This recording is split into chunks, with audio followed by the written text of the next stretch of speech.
Oiê, seja muito bem-vindo ao podcast Bora pra História, onde a verdade é mais intrigante que a ficção. Eu sou a Gabi e aqui toda semana tem episódio novo com histórias reais, sombrias, curiosas e muitas vezes inacreditáveis.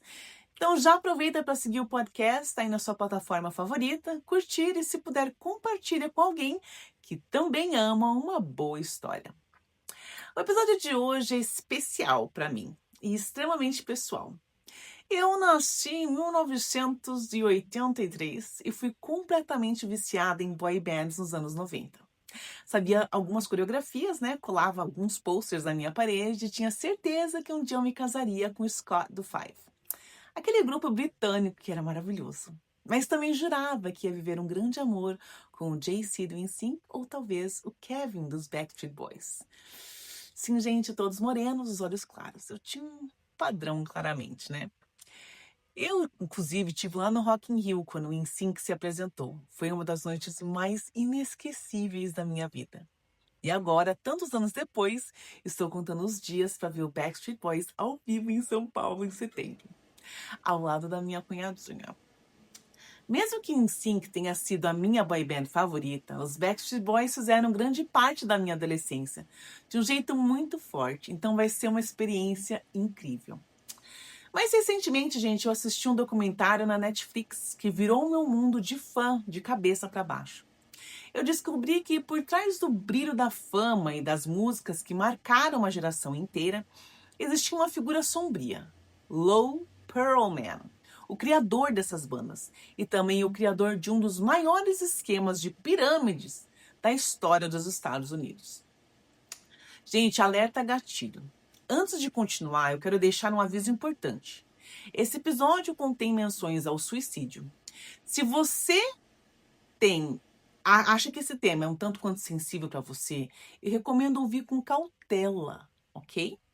Dito isso, hoje eu te convido a mergulhar numa história que mistura música, manipulação, sonhos destruídos e mentiras em escala industrial. Porque Lou Pearlman não enganou só artistas famosos, ele enganou amigos, vizinhos, investidores e arrastou muitas vidas para o fundo do poço junto com ele. Ele nasceu em 1954 no Queens, em Nova York. Desde cedo sonhava grande. Era primo distante do cantor Art Garfunkel e sempre se encantou com fama, dinheiro e aviões. Na infância, sofria bullying por ser acima do peso, mas jurava que um dia todos ainda ouviriam falar dele. E ouviram, né?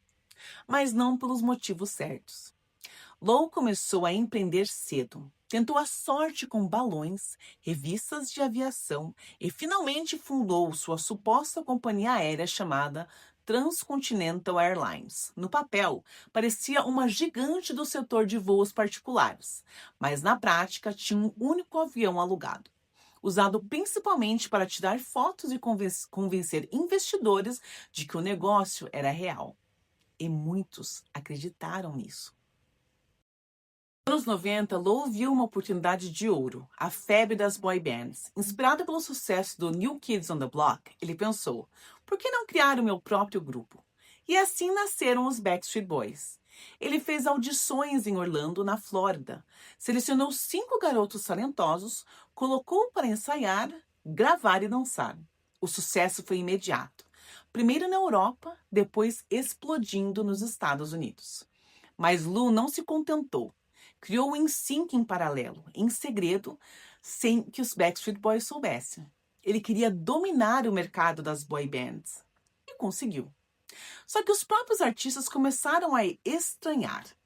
Faziam turnês mundiais, vendiam milhões de álbuns, apareciam em todos os programas de TV e quase não viam a cor do dinheiro. Em uma ocasião, Lou os convidou para um jantar luxuoso e entregou cheques como uma forma de agradecimento pelo sucesso. Os meninos acharam que iam receber uma bolada, mas ao abrir o envelope, cerca de $1.000 para cada um. $1.000. Depois de anos de trabalho, eles receberam $1.000. Eles descobriram então que Lou se registrou como o 6º membro de cada banda. Recebia uma parte igual a deles, além de lucros de merchandising, turnês, direitos autorais, bem, praticamente tudo.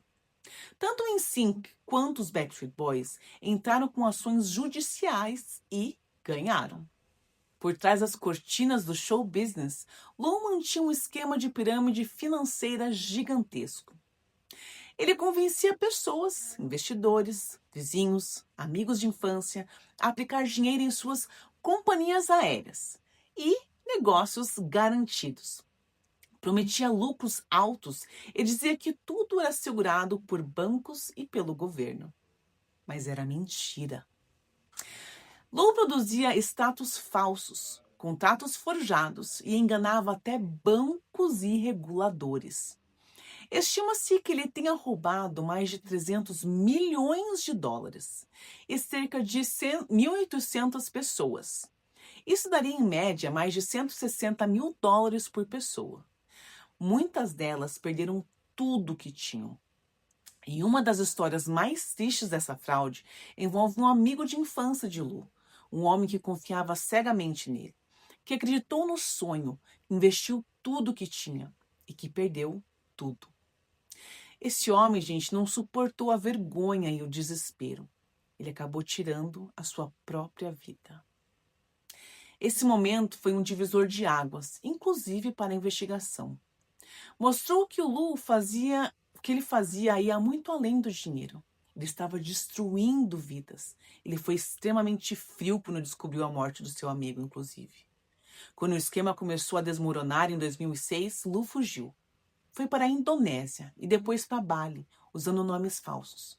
Mas acabou sendo encontrado pelo FBI em um hotel, graças a um funcionário que o reconheceu de um programa de TV. Foi deportado e julgado nos Estados Unidos. Em 2008, Lou Pearlman foi condenada a 25 anos de prisão por conspiração, lavagem de dinheiro e fraude bancária. Durante a sentença, o juiz disse a Lou que ele poderia reduzir a sua pena se ajudasse a recuperar o dinheiro das vítimas. Mas ele nunca devolveu quase nada. Lou morreu na prisão em 2016, vítima de um ataque cardíaco. Mas, caso vocês não saibam, ele ainda tinha outras boy bands. O Backstreet Boys e o NSYNC não foram as únicas boy bands que ele criou. Ele criou muitas outras. O que ele deixou para trás foi um legado de mentiras e músicas que, apesar de tudo, ainda embalam gerações. Ver aquele documentário me fez repensar muita coisa. Eu cresci com aquelas músicas. Elas me embalaram em fases boas, ruins, em crushes impossíveis e em choros de adolescência. Mas saber que por trás de tudo existia alguém manipulando artistas e destruindo a vida de pessoas comuns me deixou um tanto quanto arrasada. É difícil separar o criador da criação. Porque mesmo com tudo isso, eu ainda amo as músicas, ainda sei muitas delas de cor. Eu ainda sei a coreografia de Bye Bye Bye e me arrepio com I Want It That Way. E quer saber? Em setembro estarei lá no show dos Backstreet Boys, gritando como se tivesse ainda 15 anos outra vez, ao lado da minha cunhada. Porque essas lembranças são nossas. E nem Lou Pearlman vai conseguir tirar isso da gente. Lou era um homem que parecia feliz, que parecia realizar sonhos. Mas no fim, ele estava apenas alimentando o seu próprio ego e a própria conta bancária. Ele queria continuar provando para as pessoas que fizeram bullying lá atrás que ele ia ser alguém. Ele deixou marcas profundas em quem acreditou nele, de artistas milionários a investidores humildes. Essa história é sobre engano, sobre ganância, mas também sobre como a arte pode sobreviver até mesmo aos maiores farsantes. Se você gostou desse episódio, me ajuda a continuar contando essas histórias. É só acessar apoia-se/Bora Pra História. Seu apoio faz toda a diferença. E se você também viveu a era das boy bands e tem alguma história para contar, me conta lá na mensagem, escreve aqui. Vamos lembrar juntos do que teve de bom e entender o que teve de muito errado. Porque aqui a verdade é mais intrigante do que a ficção. Te vejo lá, gente. Beijos e até a próxima. Tchau, tchau.